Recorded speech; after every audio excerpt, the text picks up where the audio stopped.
So let us get started. I don't think I need to introduce Mokshamrita to all of you. He is Amma's monastic disciple and has been with Amma for almost 20 years now.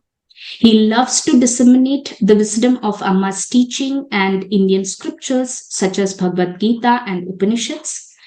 Now I request Swamiji to kindly start today's session. Thank you so much.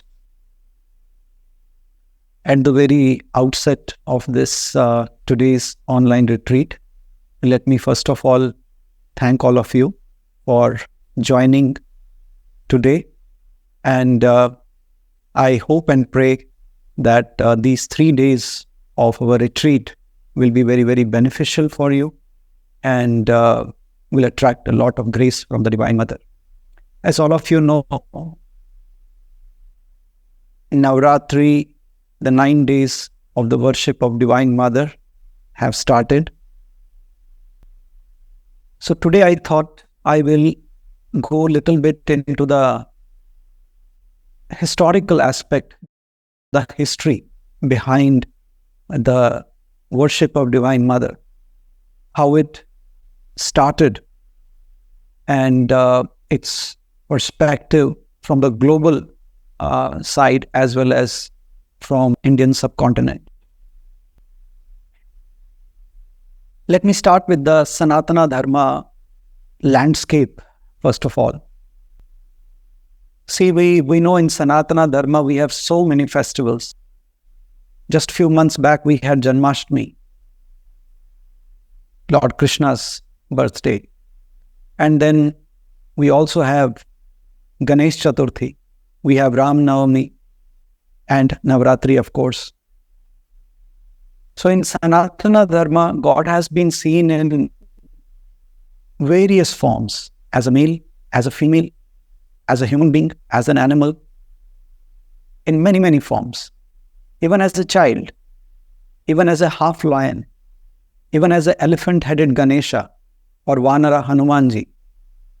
So there is so much diversity in terms of our gods and goddesses. And many a times, people get confused, especially when they are face to face with questions like, why does Sanatana Dharma have so many gods? Why not one God? Because all religions say there is only one God. How come Sanatana Dharma has so many gods? And this is where we need to understand the very important differentiating factor between Sanatana Dharma and any other form of religion. We don't have many gods. In fact, what we have is one God in many, many forms. And the beautiful thing is that we have God with form as well as God without form. That is the beauty of our Sanatana Dharma. As far as God with form is concerned, we have different traditions. We have Shaktas who worship God in the form of Shakti or the Divine Mother. We have Shaivas who worship God in the form of Shiva, Lord Shiva. We also have traditions where Vishnu is worshipped as a form of God. These are called Vaishnavas. So there are so many traditions.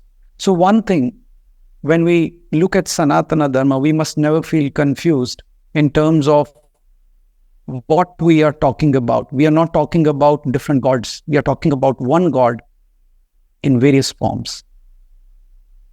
Now, talking about Shakta tradition. Shakta tradition is very, very unique. Because in this tradition, the Divine Mother, Devi, is seen as the ultimate reality. And the motherhood aspect of Devi is the supreme in the Shakta tradition. But mind you, motherhood, as Amma says, has no gender actually. Even a woman who has not given birth to children can be a mother. In our Bhagavad, Purana, Srimad Bhagavatam, we know about Yashoda, who was Krishna's mother. Even though physically Krishna was born from Devaki, but even then Yashoda is known as Krishna's mother. Motherhood is mostly about the qualities. It is not about the gender. Even a man can be mother. This is Amma's words. Even a man can be a mother, provided the qualities of sacrifice, love and compassion are there. So it's all about the qualities which make one a mother. And when it comes to universal motherhood, which is the quality of the Devi, the Divine Mother, she is the mother of the entire universe, entire creation. But does that mean that she is separate from us? No. These are very, very unique features of Sanatana Dharma. The Devi is the mother of the entire creation, but still then, she is not different from the creation. And that is why Amma also says, creator and creation are one. We often chant this very famous hymn, Ya Devi Sarva Bhuteshu Matra Rupena Samsthita Namastasya Namastasya Namastasya Namo Nama. That, O Mother, you reside in each and every living creature, living as well as non-living. Ya Devi Sarva Bhuteshu. So it is important to understand that the perspective of Divine Mother, which Sanatana Dharma speaks about, is very different from the perspective of any other feminine form of worship anywhere else in the world. I am reminded of one saying of Swami Vivekananda. I think it's mentioned in his complete works of Swami Vivekananda. He said, it is unfair to judge women in the East by the Western standard. In the West, woman is wife. But in the East, she is the mother. And Hindus worship the idea of mother so much so that even the monks are required to touch their foreheads to the feet of their mothers. So that is the importance we in Bharat give to motherhood. As far as Shakta tradition is concerned, let me give you a very, very quick overview of the history of Shakta tradition. See, even in the very ancient periods, we can find the references to the goddess worship. In Rig Veda, there are few places where Devi is revered. For example, it appears in the 10th mandala of Rig Veda. It's called Devi Suktam. It's a hymn. And some of the lines in that hymn say that Devi's qualities, that Devi pervades all existing creatures as their inner supreme self and manifests them with her own body. There is also Shri Suktam. This is a hymn which is found in the Rig Vedic Khilanis. Khilanis are basically the appendices to the Rig Veda, which probably were added at a later period of time, maybe pre-Buddhist era. And Shri Suktam, the Shri, she is a personification of auspiciousness, wealth, and royal qualities. So there are some mentions of goddesses, even in Vedas. I'm also reminded of one called Medha Suktam.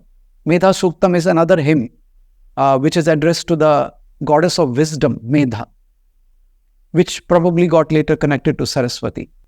So, what is mentioned in Vedas, these earlier forms of Divine Mother, they are not exactly parallel to what was seen post-Vedic era, but there is a connection. They are not exactly same, but there is a deep connection. For example, Vedas do not mention about Lakshmi, Saraswati and Durga in the same way as happened later in the history. But there is a connection.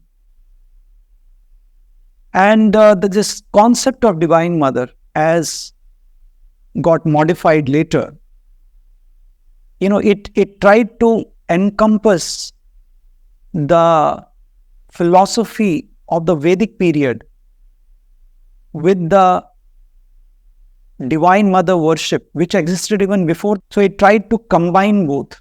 And that is the beauty of that whole synergy of that, how that whole Shakta tradition came.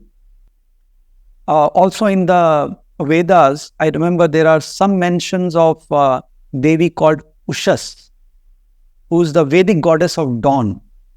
There's also one mention of Aditi, who is the mother of all gods. There is the mention of Shri, of course, as I said, Shri Suktam. So all these forms which were in the Vedic period gradually became what we know today as Kali, Lakshmi, Durga, and so on.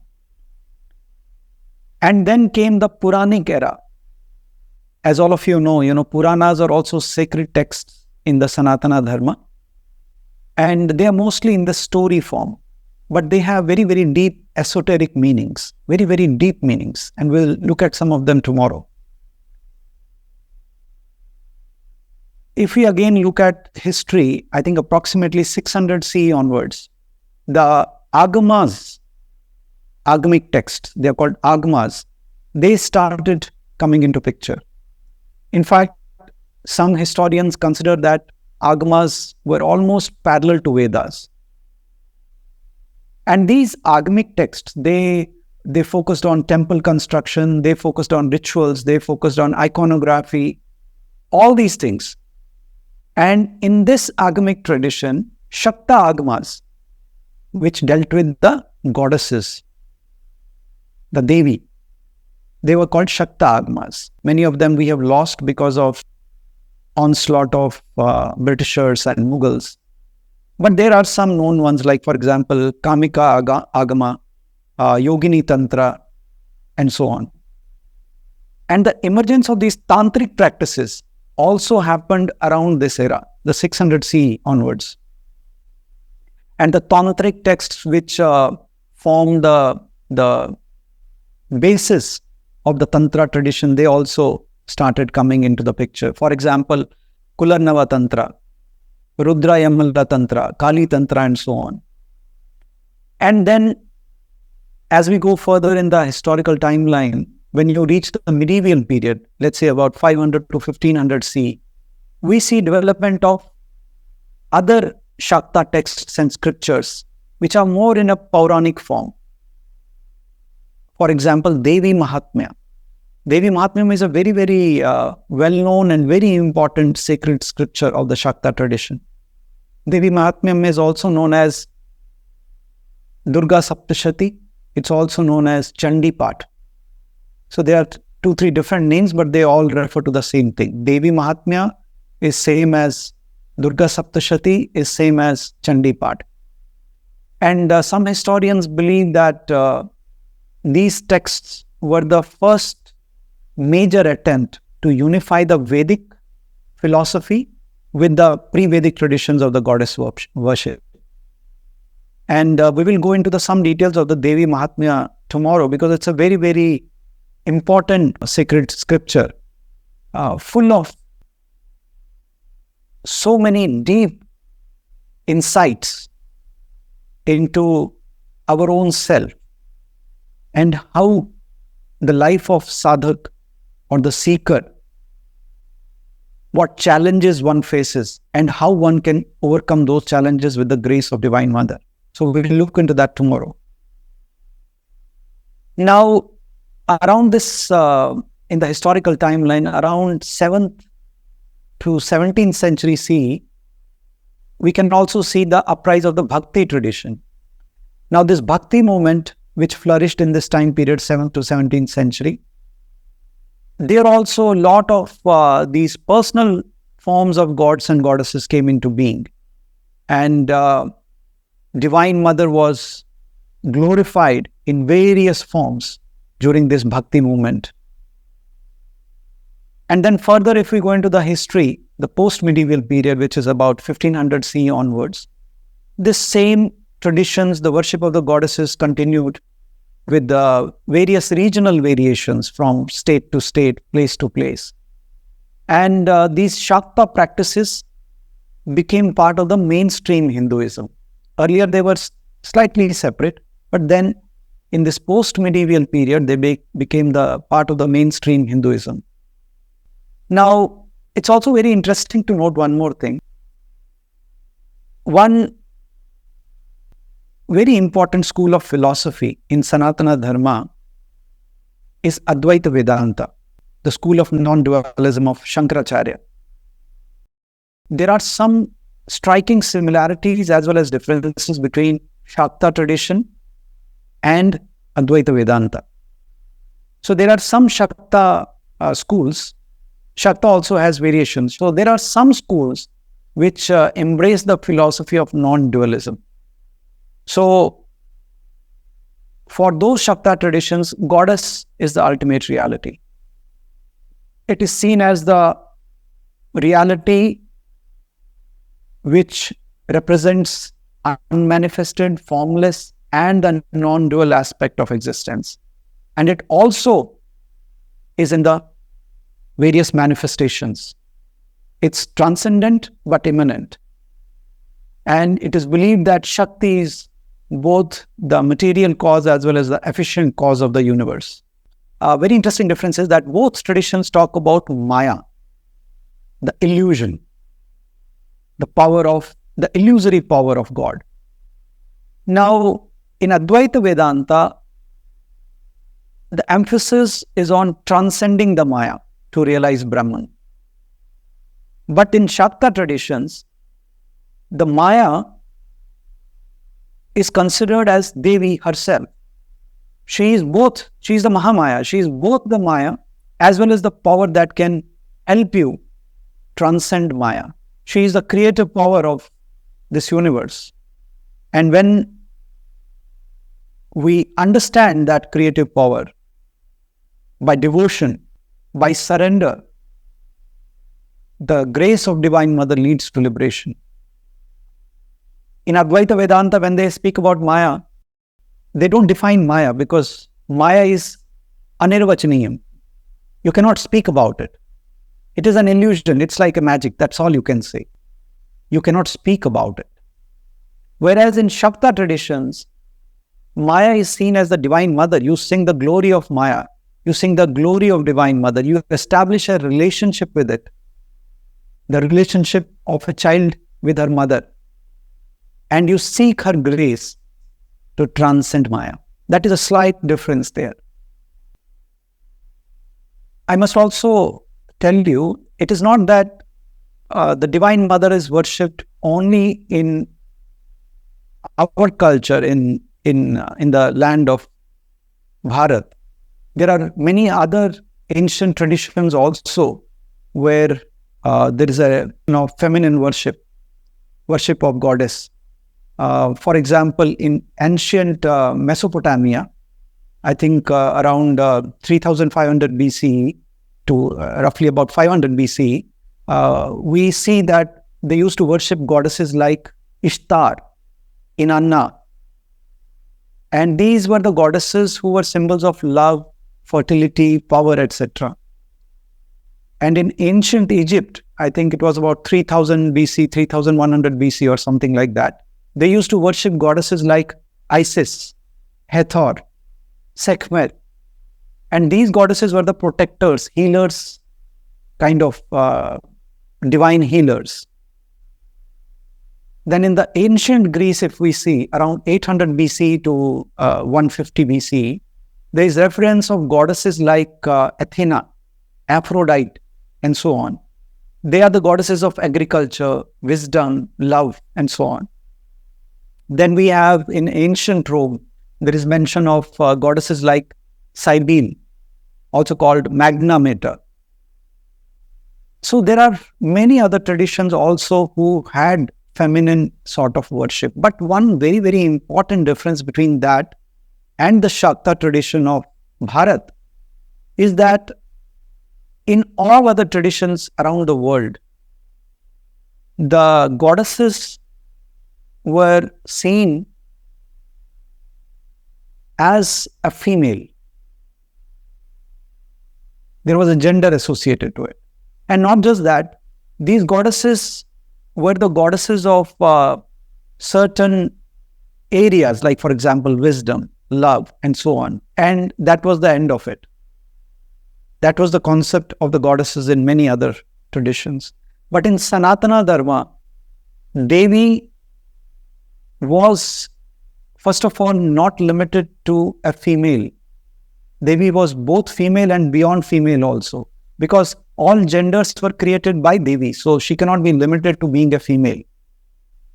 In fact, there is a beautiful bhajan of Amma where she speaks about Devi, which is beyond all genders.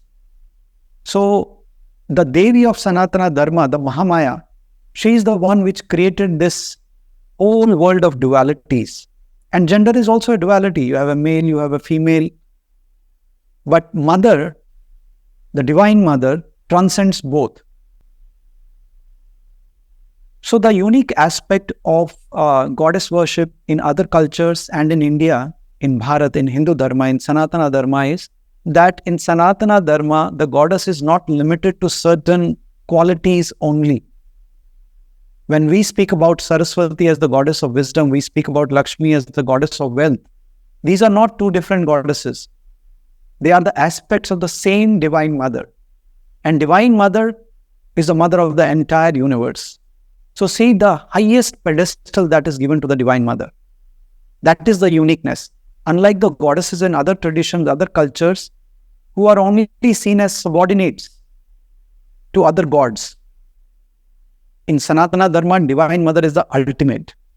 When we talk about Shakta tradition, Divine Mother is the ultimate. So we see that patriarchal influence has not tainted our Sanatana Dharma so much.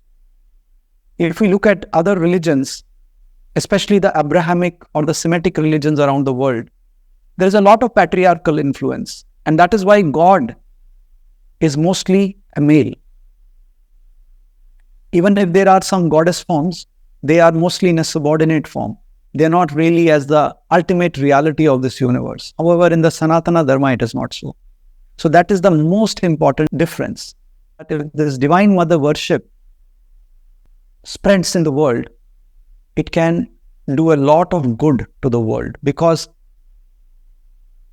those who worship Divine Mother, they will automatically start worshipping or at least respecting women.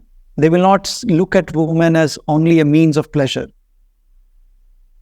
Also, the devotees who are the worshippers of Mother Goddess, they draw a lot of ethical lessons from the goddess.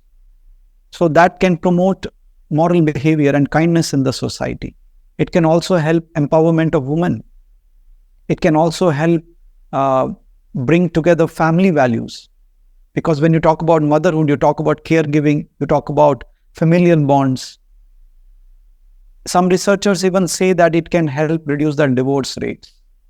In fact, I remember seeing one paper by one of the, I don't remember his name.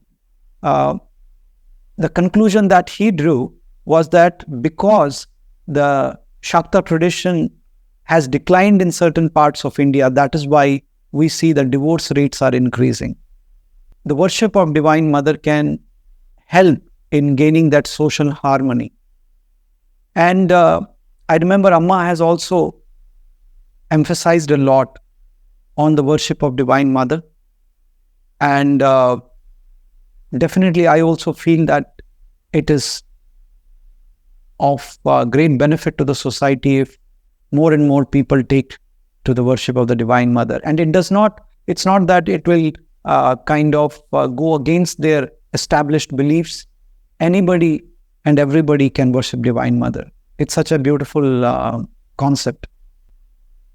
Now, one very interesting question, and I've been asked that question many times, is that if Divine Mother really transcends all genders, all dualities, then why is it that Divine Mother is shown in the form of a female?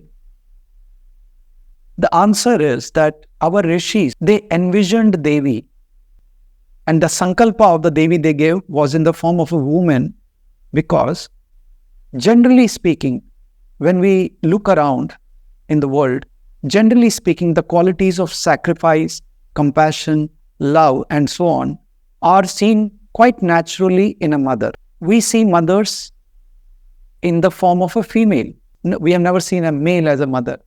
So all the females represent motherhood. So for mortals like us to be able to connect to the divine, the form of a mother was considered as the best. And that is why Devi was given the form of a mother in a female form, because we associate with mother in the female form, generally speaking. So that is why Devi was also given a female form. But it is very wrong to think that Devi is a female.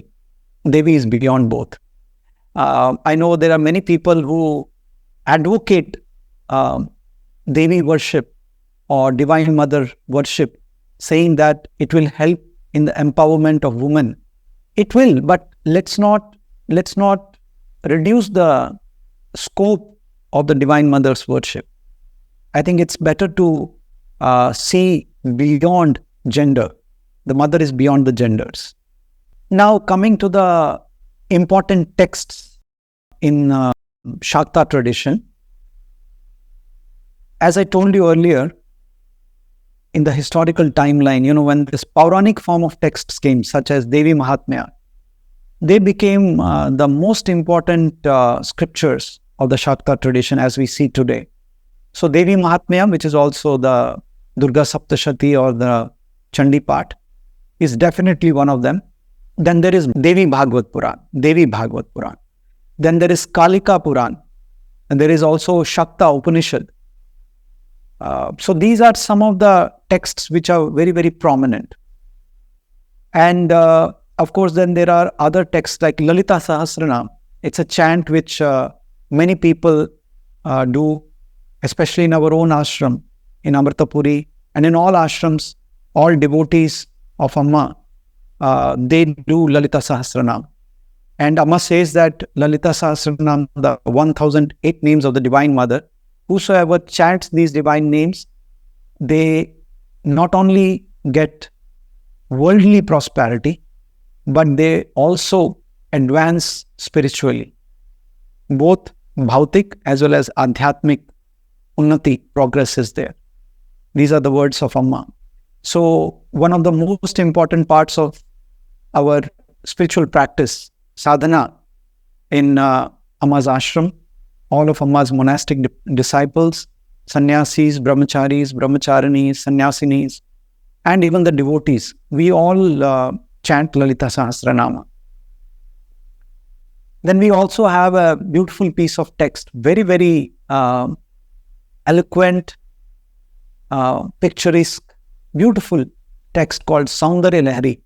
And it is believed that Adi Shankaracharya, after he wrote his bhashyas on various Upanishads, he also wrote Saundarya Lahari, which is describing the glory of the Divine Mother.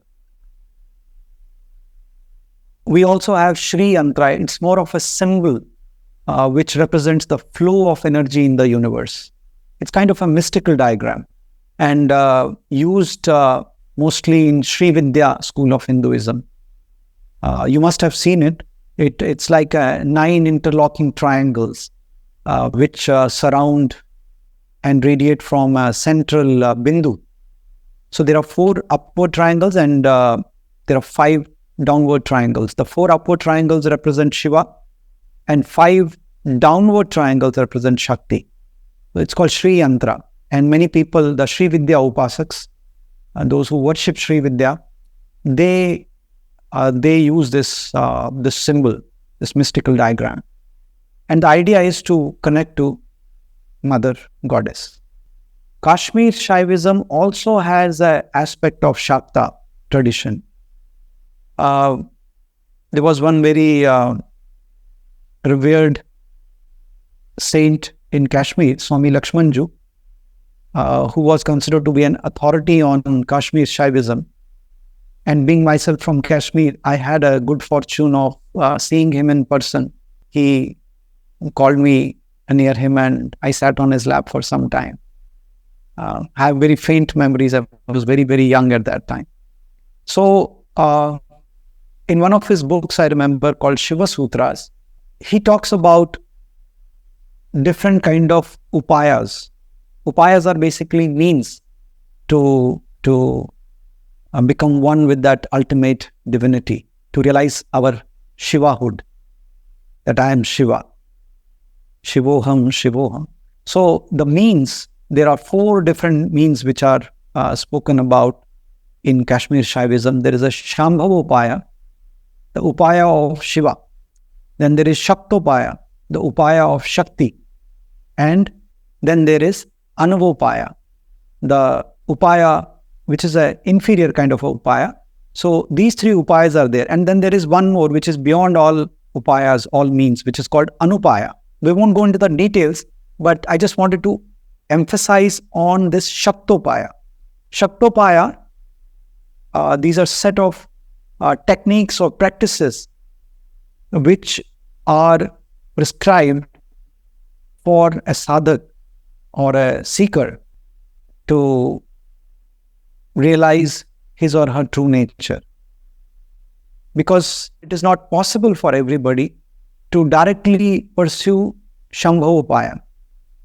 This is a very different kind of approach that Kashmir Shaivism takes, unlike Advaita Vedanta or other schools of philosophy, which have only one method. Kashmir Shaivism gives you 3-4 different levels of means, of upayas. And according to the degree of maturity of the disciple, the master or the guru tells the disciple to follow a certain upaya. It's done with guru's guidance. And if a disciple is not capable of directly taking up Shambhavopaya, Shaktopaya is prescribed, which is more compassionate form. It has the grace of Divine Mother. And if somebody cannot take up Shaktopaya also, then for that person, Anavopaya is prescribed. There is Shakta aspect in the Kashmir Shaivism also. Then, of course, in Tantra, there is a lot of Shakta influence, especially in Kaula Sampradaya, which is derived from Kapalika tradition. Kapalika tradition is basically a non-Pauranic form of Shaivism. Non-Pauranic meaning it's not found in Puranas, Srimad Bhagavatam, all these are Puranas. So these are not Puranic form of Shaivism. Kapalika tradition was non-Puranic form of Shaivism. And from that was derived the Kaula Sampradaya. And in Kaula tradition, there are 4 subcategories based on 4 goddesses. There is Kuleshwari. There is another one called Kubjika. So one is Kuleshwari, Kubjika. And then third one is Kali. And then Tripura Sundari. So there are 4 different subcategories. And again, this has some commonality with the Trika texts of the Kashmir Shaivism, which are closely related to the Kuleshwari texts. So there is a mix and match. A lot of mix and match has happened over a period of time. So I hope I gave you a good overview of the entire Shakta tradition. Now, before we end today's session, I want to emphasize 3-4 things. All of you know that in her earlier years, Amma used to be completely immersed in meditation.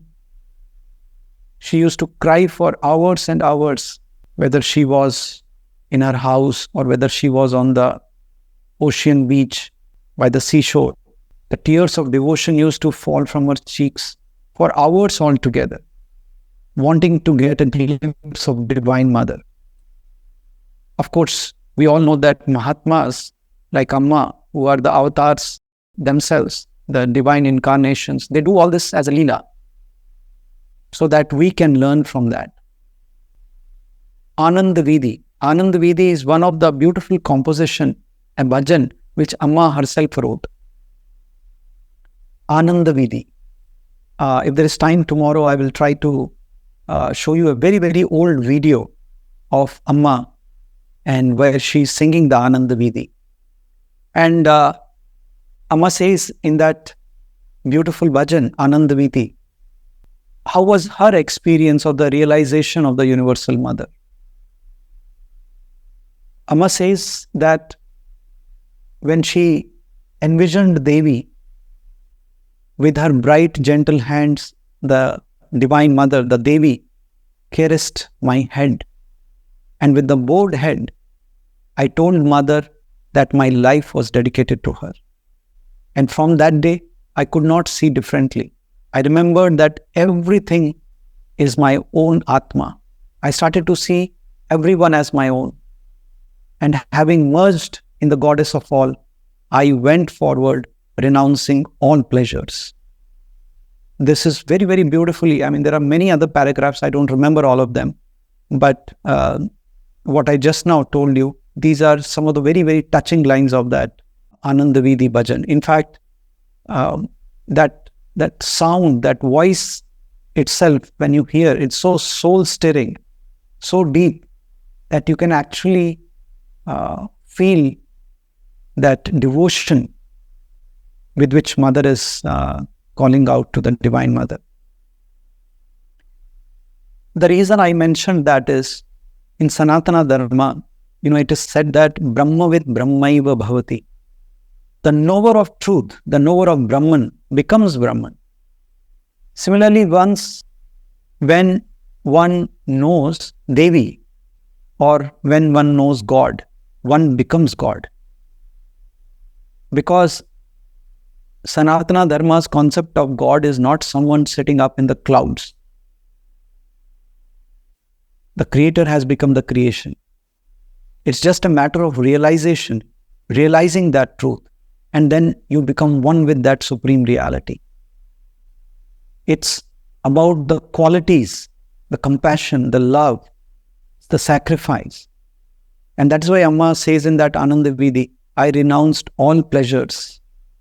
And from that day, I could not see anyone differently. Very, very touching, very, very deeply philosophical, deeply touching, deeply devotional. If you ask me, I definitely consider Amma as none other than Divine Mother herself. And I'm sure most of Amma's devotees, they also see Amma as the Divine Mother. Now, one may doubt this could be just a blind belief. But again, what is important is to understand that Devi is not a person. Devi is about qualities. Devi is about that all-encompassing love and compassion. And we see those qualities so clearly in Amma that without any doubt, at least I can say that Amma is Devi herself. We talk about Vasudhaiva Kutumbakam. If I have ever experienced Vasudhaiva Kutumbakam, it is around Amma. When we are around Amma, we see people from all walks of life, so many countries, so many cultures, so many traditions, all sitting together like the children of one mother. I remember in 2002, when Amma received the Gandhi King Award for non-violence, Jane Goodall, she mentioned something very, very beautiful. She said, Amma is God's love in human body. And I believe that she stands here in front of us, God's love in a human body. Dr. Goodall and the late UN High Commissioner for Human Rights, Sergio Vieira de Mello, presented Amma with the Gandhi King Award for Non-Violence at the UN General Assembly in Geneva in 2002. I am reminded of one statement by Swami Vivekananda. He says in his complete works, one vision that I can see clear as life before me is that the ancient mother has awakened, once more sitting on her throne, rejuvenated, more glorious than ever. Proclaim her to the entire world with the voice of peace and benediction. These are the words of Swami Vivekananda. And I think they closely resonate with Amma herself.